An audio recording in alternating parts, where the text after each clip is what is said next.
L'audience du 12 juin est maintenant ouverte.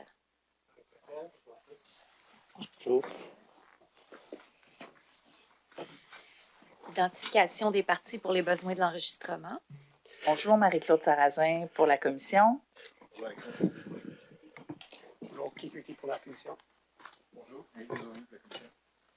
Bonjour, Sébastien Laprise, dans le avocat pour la Société d'assurance automobile du Québec. Bonjour, Monsieur le Commissaire. Bonjour tout le monde. Audrey Gagnon de chez l'Anglo Avocat pour la Société également. Bonjour, Monsieur le Commissaire. Isabelle Leblanc pour la Société. Bonjour, Monsieur le Commissaire. Jérôme Leclerc pour la Société également. Bonjour, Monsieur le Commissaire. Audrey-Anne Blais pour le procureur général du Québec. Bonjour, M. Frenette. On va vous assermenter. Vous affirmez solennellement de dire la vérité, toute la vérité. Dites « je l'affirme J'affirme. ». Vos noms et occupations? Yves Frenette, vice-président, ex-vice-président à la retraite à la Société d'assurance automobile du Québec. Merci. Votre témoin? Bonjour, M. Frenette. Donc, quand on s'est laissé hier, on avait terminé là, de parler des portions. On voulait entrer dans l'enjeu des taux horaires. En fait, on avait même commencé avant la pause de l'après-midi. On avait révisé ensemble la note que vous aviez reçue comme RORC le 25 septembre 2017 de la part de Mme Lépiné. J'aimerais vous amener maintenant au 18 octobre 2018, qui est la première note que M. Véraud rédige à ce même sujet-là, qui est la pièce 28 P96. On va aller à la page 51.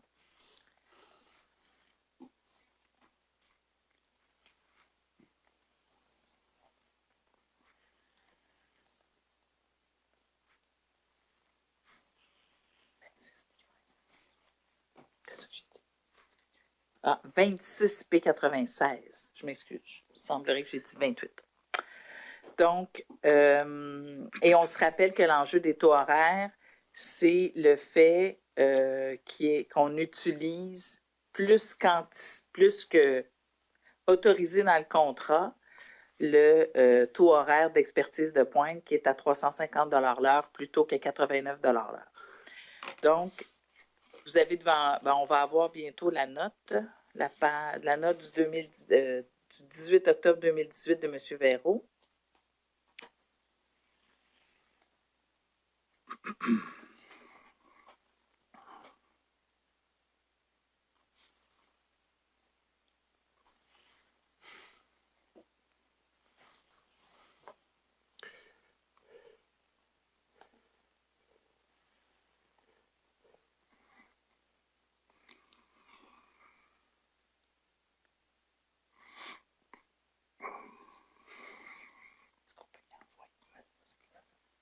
Ah, parfait. Donc, vous avez révisé cette note, M. Frenette? Pour la fin de la commission, oui. Parfait. Je l'ai lu. Est-ce que vous vous rappelez d'avoir consulté cette note-là à l'époque des faits? Non. Non. Est-ce que vous vous rappelez avoir été avisé qu'il y avait eu d'autres constatations d'utilisation du taux horaire d'expertise de pointe en cours de réalisation de projet?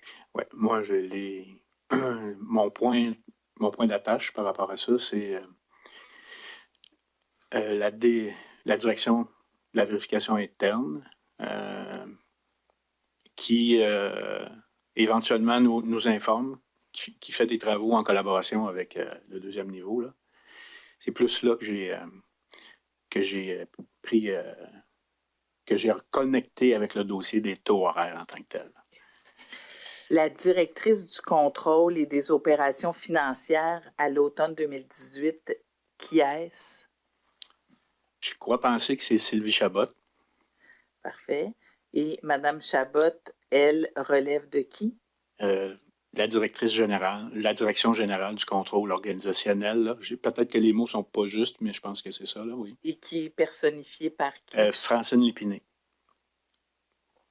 Ceci dit, quand M. Véraud écrit à Mme Chabot dans cette note, il lui écrit dans le cadre des mesures du travail de la deuxième ligne de contrôle du projet CASA. Oui. Puis vous nous avez dit dans les derniers jours que vous aviez gardé un petit pointillé direct entre Mme Chabot et vous? Non, Mme Chabot et moi, c'était lors du contrat, en fait. Parce que Mme Chabot, elle a un nouveau rôle. C'est un nouveau rôle. Son rôle avant, c'était au niveau des contrôles des contrats. Donc, ce rôle-là, elle l'a quitté pour aller travailler. Elle l'a quitté pour aller travailler dans cette direction C'est ce générale. qu'elle a dit. Merci. Vous avez raison. Ceci dit, c'est vous le capitaine de la deuxième ligne de contrôle comme vice-président finance. Donc, ce que vous me dites, c'est que c'est pas par l'intermédiaire de la ligne hiérarchique de votre vice-présidence que vous entendez parler des taux horaires, bien qu'il y ait des travaux d'analyse qui se font, mais bien par la direction de la vérification interne et de l'évaluation de la performance. La première fois que je l'entends parler, c'est par la note d'hier, là, la note qui était la note d'hier là, qu'on a vue ensemble, qui était produite par Francine Lépiné et Rodrigue Côté. Dans le dernier paragraphe, on voit qu'il y a une table de collaboration qui s'installe avec le projet. Moi, je ne le vois pas. Là. Donc, c'est dans la collaboration, dans les mesures de contrôle qui mettent en place, celle du 18 octobre. Je reconnais qu'avec le dossier, lorsque M. Pelletier... j'ai des échanges verbaux probablement avec Mme Lépiné là, lors de ses statutaires, mais je n'ai pas de suivi formel en tant que tel. Okay? Un peu ça. Daniel, quand il dépose sa note, ben, on fait le point avec ça. Daniel, excusez-moi, la direction de la vérification interne. M. Pelletier, Daniel Pelletier. Si on va à la page 53 de la même pièce,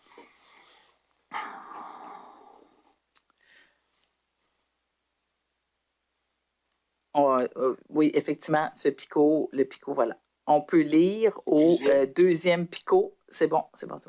Merci. Ces changements de taux qui, selon notre estimé, a un impact monétaire annuel potentiel de 14 millions de dollars en 2018 risquent d'avoir un impact sur la portée du contrat.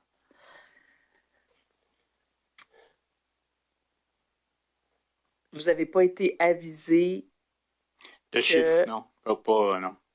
Je vais terminer ma question, si vous permettez. Ça va me faire plaisir de vous laisser compléter votre réponse. Merci. Donc, vous n'avez pas été avisé qu'il y avait 14 millions de dollars de facturés qui potentiellement ne pouvaient l'être.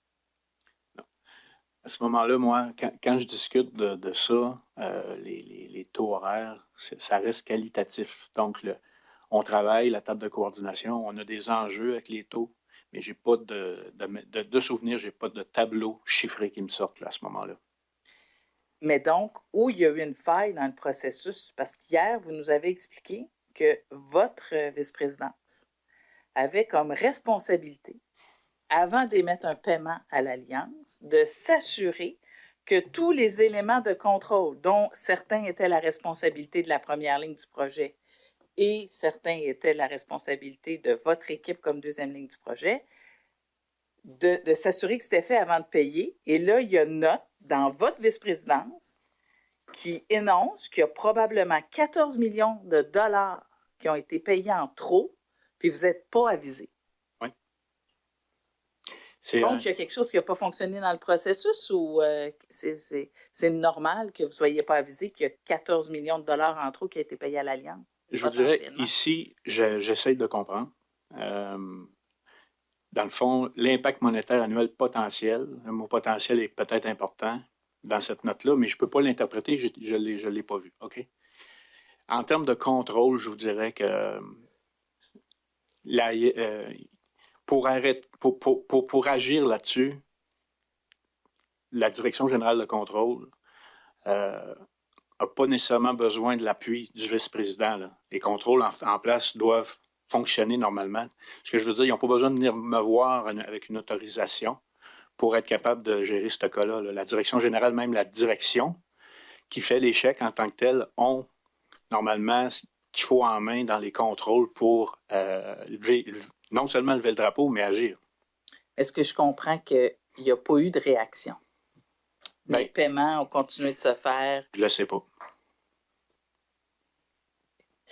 On continue. Bien que le bureau de programme croit que le partage de risques va s'exécuter plus rapidement en raison de cette hausse de taux horaire, il n'en demeure pas moins un risque en raison du fait que jusqu'à maintenant, il n'y a jamais eu son utilisation, mais bien plus transfert vers des livraisons subséquentes. Est-ce que ça, vous avez été avisé que ce risque-là venait s'ajouter dans votre tableau des risques de la gestion du contrat avec l'Alliance? C'est-à-dire qu'au lieu d'appliquer, potentiellement, là, je ne sais pas si c'est vrai, mais il y avait on remarquait qu'au lieu d'utiliser la clause de partage de risque, on faisait plutôt du transfert de portée d'une livraison à l'autre. Non.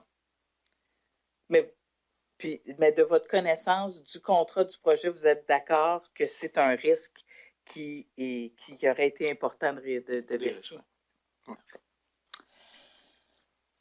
Donc, voilà la note de M. Verreau. Ce que vous dites, vous, c'est que c'est la direction de la vérification interne, l'évaluation de la performance qui vous reconnecte avec cet enjeu-là. Donc, à moi, vous aviez des questions, M. le commissaire?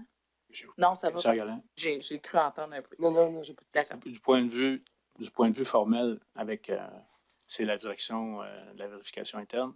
Dans mes rencontres que j'ai avec Mme Lépiné, à chaque 2 semaines, statutaire, et j'ai des comités de direction formels aussi. J'entends parler du dossier des taux horaires, mais je répète, je n'entends parler, mais du point de vue qualitatif. Je n'ai pas de dossier avec des chiffres. Okay? Fait qu'après ça, la note de Daniel vient reconnecter de façon plus objective, on va dire, le dossier. OK. On va aller à la pièce, s'il vous plaît, Mme la greffière adjointe, 26 P74, page 142.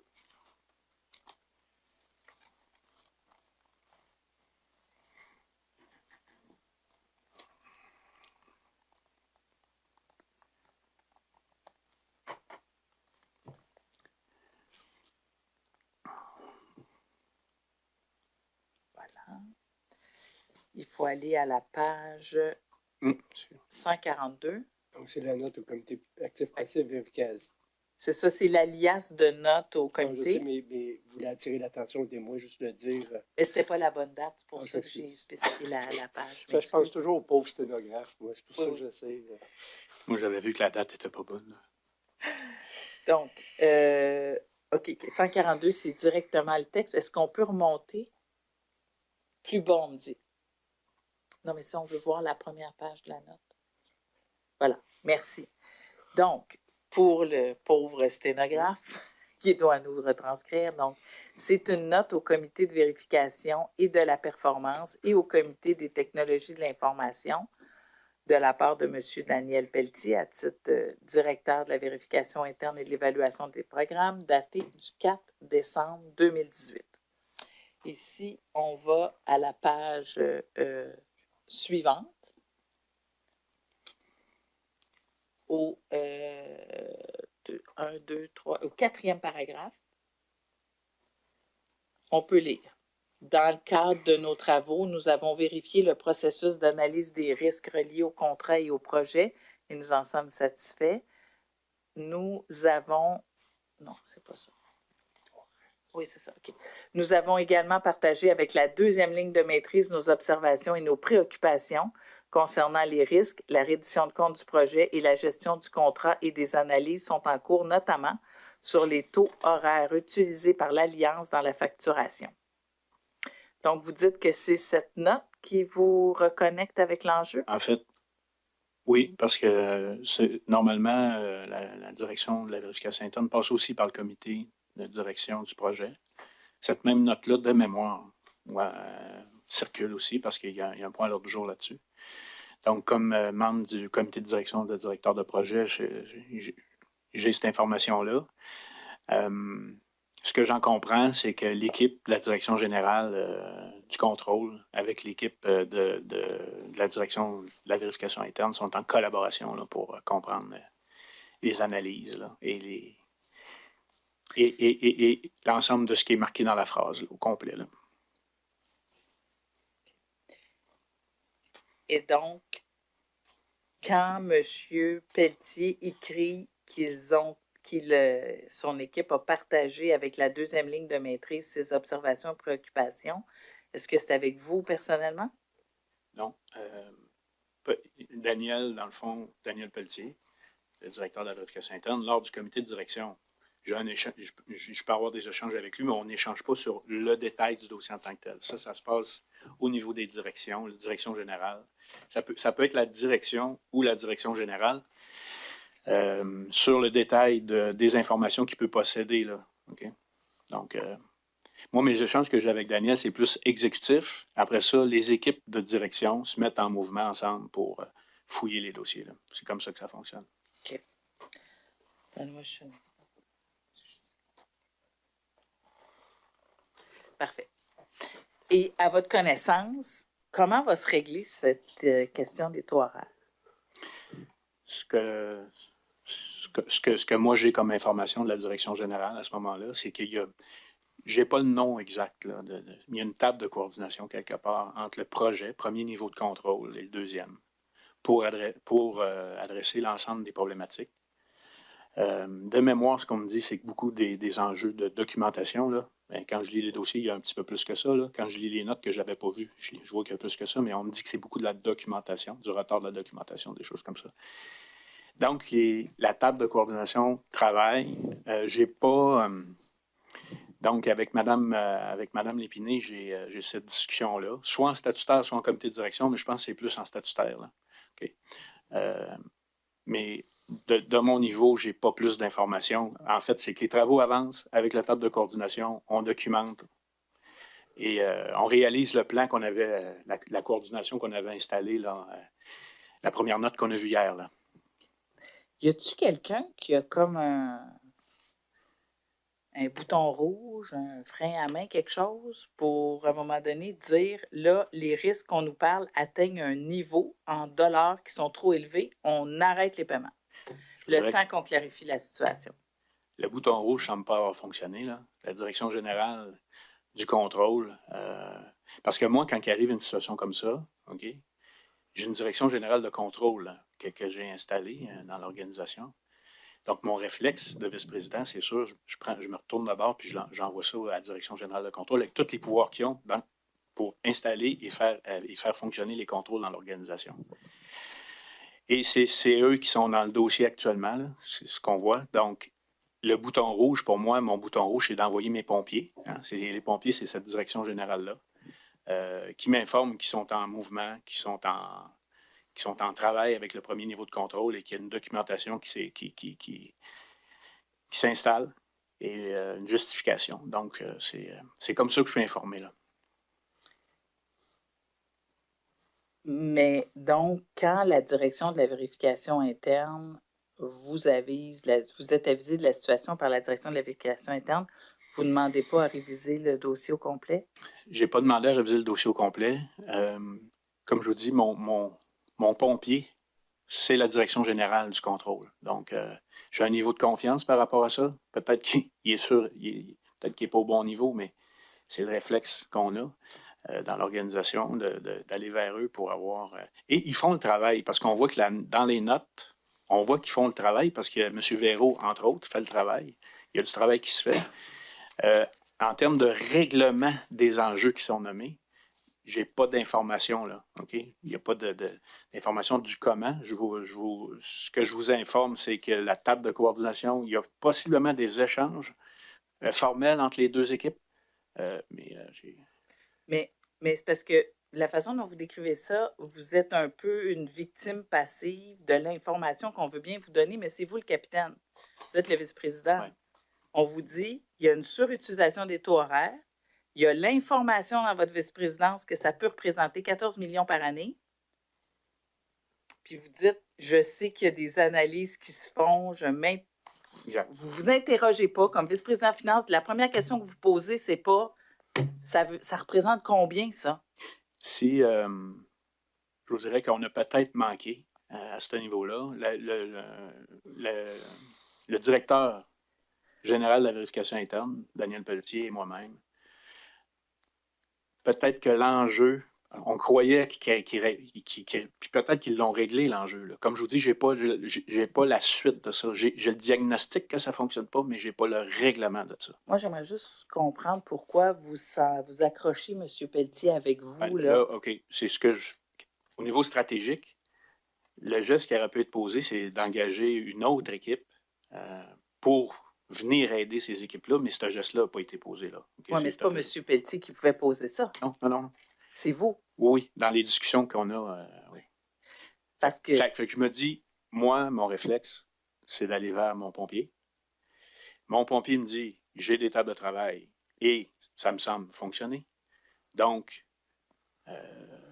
est-ce que à ce moment-là, en 2018, ça fait quelques mois, OK, qui sont là-dedans et qui travaillent. Est-ce que j'aurais dû envoyer une autre équipe? Puis là, je ne parle même pas peut-être une équipe de la SAC parce que du contrôle, ça m'aurait pris une autre équipe. Si je dis l'équipe de la vérification interne, sont déjà dans le dossier. Ça m'aurait pris une autre équipe de pompiers à côté. Donc, moi, cette information-là, je ne l'obtiens pas. Là. Pour le moment, c'est que les travaux avancent avec les deux directions et on semble régler les situations qui sont nommées dans la note. En 2018, c'est à votre connaissance que l'Alliance demande à replanifier les efforts de la livraison 2, n'est-ce pas? Oui, oui, on le connaît, oui, au comité de direction. Oui. Puis, replanification, là, c'est un mot neutre pour dire ça va prendre plus de temps qu'on pensait, puis plus de temps, à taux horaire, c'est de l'argent. Oui. Puis, il y a une clause de partage de risque. Vous la connaissez, j'imagine, la clause de partage de risque? Êtes-vous d'accord avec le fait que si on dépense plus d'argent dans la livraison 1, au début de la livraison 2, parce qu'on utilise le mauvais taux horaire, bien, on va se retrouver à vider l'enveloppe d'argent qui était réservée à la réalisation plus rapidement? Je vais vous dire mon point de vue sur la clause, l'utilisation de la clause. Parce que la clause, dans le fond, je la vois apparaître dans plusieurs documents. Quand on était dans le mode contemporain, quand on était dans l'exécution, les gens utilisaient la clause en disant ils vont éventuellement payer pour la clause. À mon sens, ce n'est pas un bon réflexe. Là. Okay? Ce n'est pas un bon réflexe de penser comme ça. Et à chaque dossier suffit sa peine. C'est que, dans le fond, la livraison 1 doit avoir les bons taux avec les bons paramètres. C'est le dernier rempart, la clause. Fait que tu n'utilises pas ton dernier rempart en partant là, donc, dans tes arguments. Fait que c'est mon point de vue. Puis ce point de vue-là, vous l'avez depuis quand? Je l'ai depuis pas mal. Je l'ai parce qu'on est arrivé dans une problématique après ça avec l'Alliance. Là. Donc, notre compréhension de tout ça s'est précisée dans le temps. Donc, je vous dirais, à partir du moment où moi, là, je suis rentré, c'est moi qui est rentré en pompier là, pour les écarts. Donc, cette prise de conscience de façon plus importante. Ouais. Mais ce que vous réalisez peut-être plus en 2019, puis que vous mentionnez au commissaire aujourd'hui, ça veut dire que si la clause doit être utilisée en dernier ressort, il faut s'assurer que les factures sont correctes de la part de l'Alliance, au bon taux horaire, avec le bon nombre d'heures, puis pas d'écart possible de 2 heures par jour, n'est-ce pas? Pas être plus d'accord, mais... Et que d'avoir toléré des situations comme ça a contribué à épuiser plus rapidement qu'il n'aurait dû l'être l'enveloppe qui était consentie à l'Alliance pour la réalisation du projet. Écoutez, on a mis j'avais des directions qui surveillaient ça. On avait des contrôles. Puis il y a un plan de contrôle aussi. M. Véraud, il en fait part aussi dans un de ses rapports. Là, qu'il y a un plan de contrôle. Il y a des défaillances dedans. Il faut qu'on l'ajuste en s'en allant. Donc, on a mis ce qu'il fallait. On a mis à notre meilleure connaissance ce qu'il fallait pour gérer la situation. Maintenant, je ne peux pas être contre le principe qui vient d'être établi, là, que, idéalement, okay, ce qu'on vise, c'est qu'il y ait zéro problème, qu'il n'y ait pas d'écart. Et que le premier niveau de contrôle, ça soit nickel. Okay? hier dans la journée, je vous ai dit que le projet avançait à vitesse grand V et ce que je comprends aujourd'hui, encore plus, c'est que la structure de contrôle du premier niveau de contrôle semblait fonctionner, mais on voit qu'au départ, là, il y a des ratés. Donc, c'est un peu ça là, qui... Je vais revenir un Ouais. petit peu en arrière parce que moi, c'est important ce que vous m'avez dit, vous avez venu de dire au niveau de la clause de partage des risques. Est-ce que je décode de votre témoignage en disant se fier sur la clause de partage de risques? À un moment donné, vous avez réalisé que ceux qui avaient le discours que le contrat était capé à 450 millions et qu'il n'y aurait pas de dépassement, c'était de vivre dans un monde de licorne. Là. Puis bien évidemment, ces gens-là n'auraient pas travaillé pour rien. Est-ce que je décode ça de votre témoignage ou je me trompe? Non, je pense pas. Éventuellement, tu peux travailler pour rien pour une certaine quantité d'heures, mais quand ça devient trop gros, ça devient impossible. Là.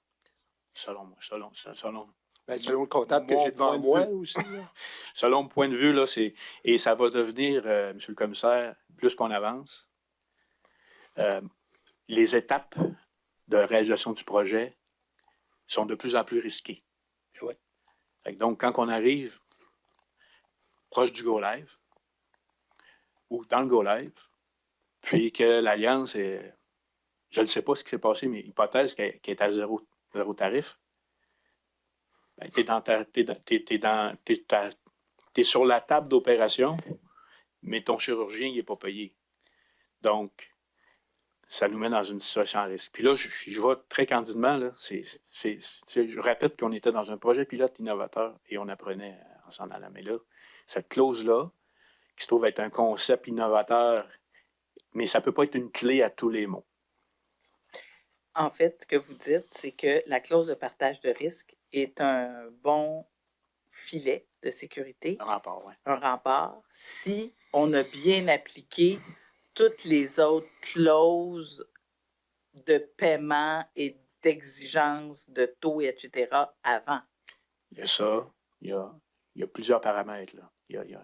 Qu'on ait fait nos besoins nickel, top, tu sais, les besoins, là, qu'il n'y ait pas d'écart, les processus, pas d'écart, que toutes ces choses-là soient sans écart. Donc, pour arriver au dernier rempart. Okay? Mais c'est clair. Appliquer la clause de partage de risque dans le contexte qui avait cours dans le projet quant à son application, c'est-à-dire on paye, c'est pas grave, il y a la clause de partage de risque. Dans les faits, ça avantage l'Alliance. Parce qu'elle est payée. Elle est payée. Ses coûts lui sont payés. Oui, peut-être qu'un jour, elle va travailler à zéro, mais il est fort probable que, rendu si elle travaille à $0 trop longtemps, elle va demander un petit supplément. Et pendant ce temps-là, on prive potentiellement la SAQ de toucher la moitié des économies potentielles qui auraient pu être engendrées à chacune des étapes. Parce que la recette, c'est ce qu'elle prévoyait, oui. C'est ça. Puis quand on reporte une portion de la portée de la L1 à la L1.5, par exemple, la L2 à la L2.5, au lieu d'appliquer la clause de partage de risque, bien là, on se prive comme société de faire travailler à $0 l'Alliance. Et on s'expose à se faire demander des extras plus loin. Oui, mais à la base, la clause de partage de risque, il va falloir qu'on... On en reparlera tantôt. Là, Oui. Mais on comprend que ça a ses limites, là. Oui. Parfait. Donc, ceci étant dit, on en était là. Il y a eu une deuxième note de M. Véraud, 30 P115.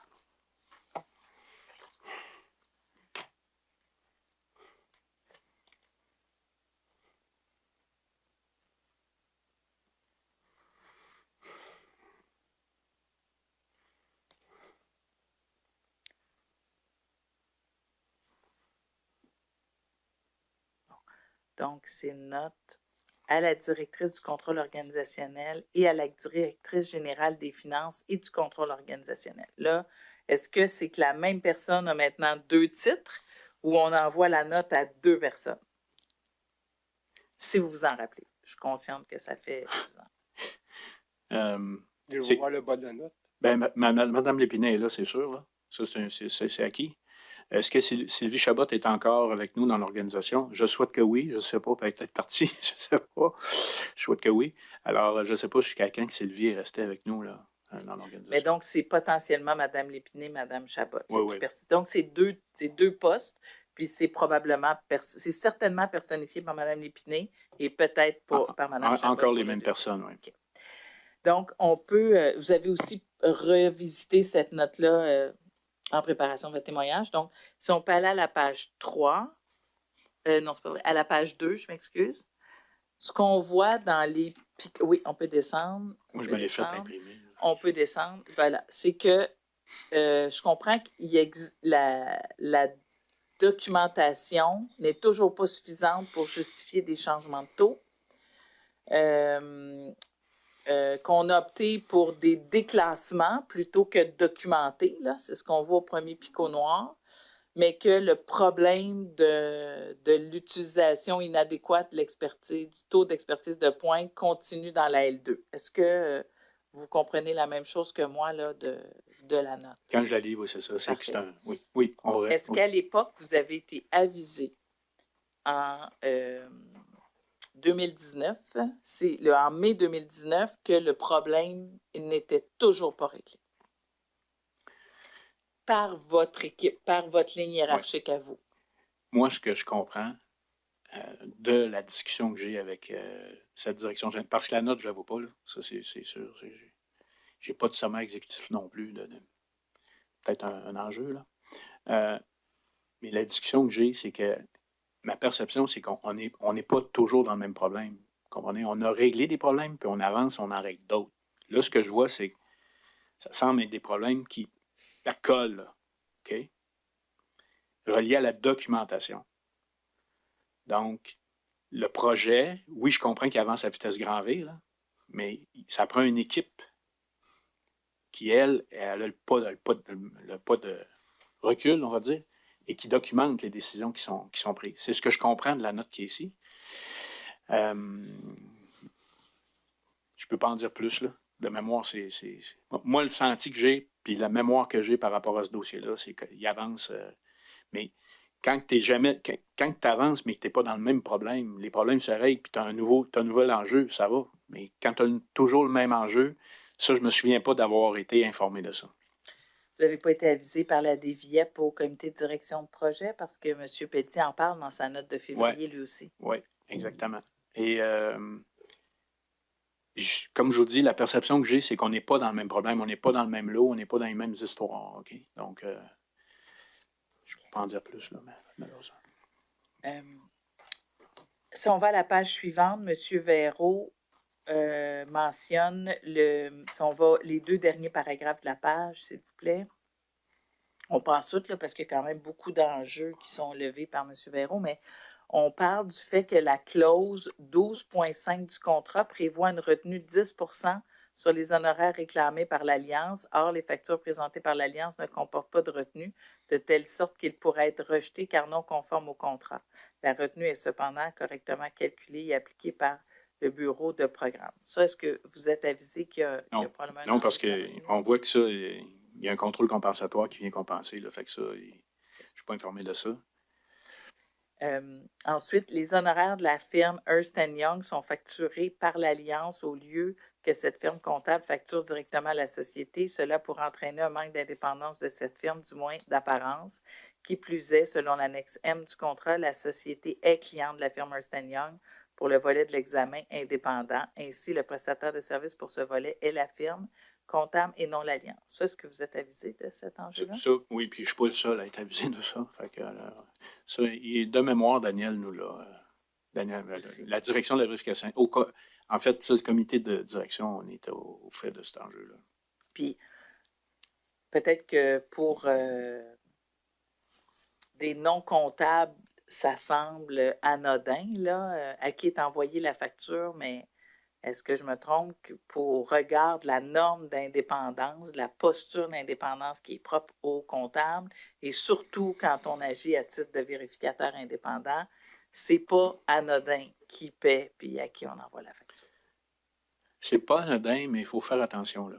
On est dans une zone, parce que, je vais prendre un exemple en dehors de la SAC, là, du point de vue expertise, mais je suis pas un expert en audit, là, OK? Je suis un comptable agréé, mais j'ai pas mon titre d'audit, virgule audit, là, OK? Donc, ce qu'il faut voir, c'est si je suis une banque, Desjardins, ou peu importe qui, quand je contracte mon vérificateur externe, je le paye, là, OK? Donc, c'est les normes qui entourent l'indépendance de ces firmes-là, encadrées par les normes d'audit de nos instituts, qui vient encadrer l'indépendance de Ernst & Young. Je ne peux pas aller plus loin là-dessus, là. Mais c'est...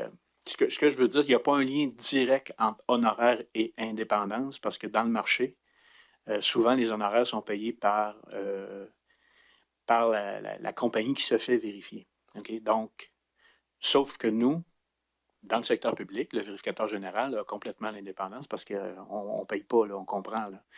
Mais dans le marché, là, fait que je suis mal à l'aise de répondre parce que oui, je suis un comptable agréé, mais je n'ai pas cette connaissance-là fine, mais je sais que dans le marché, les honoraires sont payés par les entités vérifiées, en grande partie. Et c'est les firmes qui doivent assurer leur indépendance avec l'ensemble des normes. De mon côté, quand on a vu ça, l'enjeu a été adressé. Je n'ai pas senti que j'avais un rôle, là, plus que ce que je suis en train de vous dire, d'aller plus loin avec ce dossier-là, mais il a été pris en charge par les autorités. Je suis convaincu de ça. Parce que, de mémoire, ce dossier-là a passé plusieurs présidents et chefs de la direction. Donc, il a été adressé à plusieurs présidents et chefs de la direction. Okay. Et donc, si on prend la note de M. Verreau, dont vous n'êtes pas avisé, mais vous êtes avisé par la DVIEP que le problème des taux horaires perdure, vous ne savez pas qu'il y a un autre 14 millions qui potentiellement serait dépensé en trop en 2019. Non.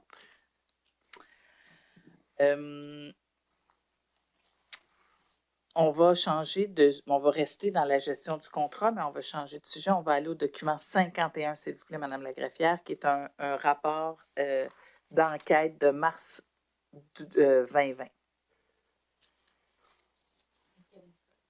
Non, on va devoir le coter. Ça serait quoi donc la cote? La prochaine cote, c'est 42 P260. Merci. Si vous voulez me redonner le libellé, J'attends, je vais juste... ce serait bien. Oui. Ça. Rapport d'enquête de quelle date? C'est ça que je m'excuse. Bon, voilà. On l'a devant nous. Donc, c'est le rapport sur les contrôles organisationnels dans le cadre de la conformité contractuelle.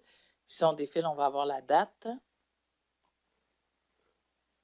Daté de mars 2020, produit par la VPTI. Si on continue, ou pas produit, mais c'est le service des enquêtes qui le produit, et ça concerne le contrôle contractuel de la part de la VPTI. Si on défile, on va juste aller dans le contexte à la page suivante. Donc, peut-être que monsieur, vous avez relu le document, donc? Oui, je ne l'avais pas dans la série hier, mais je l'ai vu. Vous l'aviez dans la série peut-être il y a 2 jours, 3 jours, parce qu'on a pris du retard. Donc, il y a la direction de la gestion et de la conformité contractuelle, donc une direction sous votre responsabilité comme vice-président. Oui, ça, c'est la direction de Vicky Maranda à ce moment-là. A constaté 2 événements problématiques. Donc, il y a une première série d'événements où il y a des... en fait, c'est que la société a fait des appels d'offres. C'est pour obtenir des comptes À exécution sur à exécution sur demande. Donc, on prend des ententes avec des firmes qui peuvent nous fournir des ressources aux besoins. C'est ça. Quand le besoin arrive, ça, c'est la demande d'intervention. C'est le projet qui fait une demande d'intervention et parmi les firmes présélectionnées, chacun là, dépose sa proposition. C'est comme un appel d'offres dans l'appel d'offres. Et là, on constate qu'il y a eu des exigences supplémentaires non prévues qui ont été ajoutées à l'appel d'offres, que la description s'apparente à un contrat de travail, que des ressources spécifiques sont souvent visées par la demande, que plusieurs ressources sont pigistes et semblent s'associer avec le prestataire de dernier rang, puis il y a un changement au niveau des besoins en cours de processus de l'octroi de l'ADI sans retourner à l'entreprise du premier rang. Puis il y a une utilisation pour combler un besoin récurrent. Bon, bref, si on fait tout, ça ne marche pas d'un point de vue équité du processus d'appel d'offres. N'est-ce pas? Ça, dans le fond, là, on parle de mandat d'enquête suite à un signal de ma directrice générale qui m'informe de ça. A priori, on veut comprendre d'une façon plus détaillée, on veut avoir pourquoi, la justification de pourquoi ces éléments-là, on les retrace là, dans les pratiques. Parce que si l'enquête révèle que cette pratique est véridique, c'est problématique d'un point de vue de la gestion contractuelle. C'est problématique d'un point de vue de la gestion contractuelle. Parce que ça remet en cause l'équité des soumissionnaires. Puis il y a une deuxième série d'événements. Une deuxième série d'événements. Avant d'implanter une nouvelle technologie, la SAC doit habituellement procéder à des tests. Or, souvent, ceux-ci se réalisent à partir du temps contracté auprès d'un fournisseur particulier. Il est également possible que la SAC acquiert des équipements de ce même fournisseur pour réaliser ces tests. On peut peut-être aller à la page suivante. Donc, voilà. Puis là, vous précisez le mandat. Donc, ça, c'est deux situations qui sont problématiques. Monsieur le commissaire? Oui. Est-ce qu'on sait si c'est un document qui est relié au projet CASA? Parce que sinon, on est hors mandat. Là. On peut toujours faire oui, c'est relié au projet CASA. Une mise en contexte. Peut-être, oui. Je ne sais pas. C'est un contrat à exécution sur demande. C'est la première fois qu'on en parle depuis le début. Il y en a eu plein de contrats d'exécution sur demande. Ouais, mais il faut que ce soit relié au projet ces CASA. discussions-là, on prend 5 minutes, peut-être les procureurs Oui, pour on va le discuter faire ensemble, parce que si c'est hors mandat, mais moi, je prenais... Oui, on va clarifier ça. clarifier la situation, un petit 10 minutes, là, on prendra quand même la pause du matin un peu plus tard, mais clarifier cette situation-là, s'il vous plaît, tout de suite, parce que si c'est hors mandat, on n'ira pas là. Non, effectivement, mais ça, je serais surprise. Veuillez vous lever, 10 minutes de pause.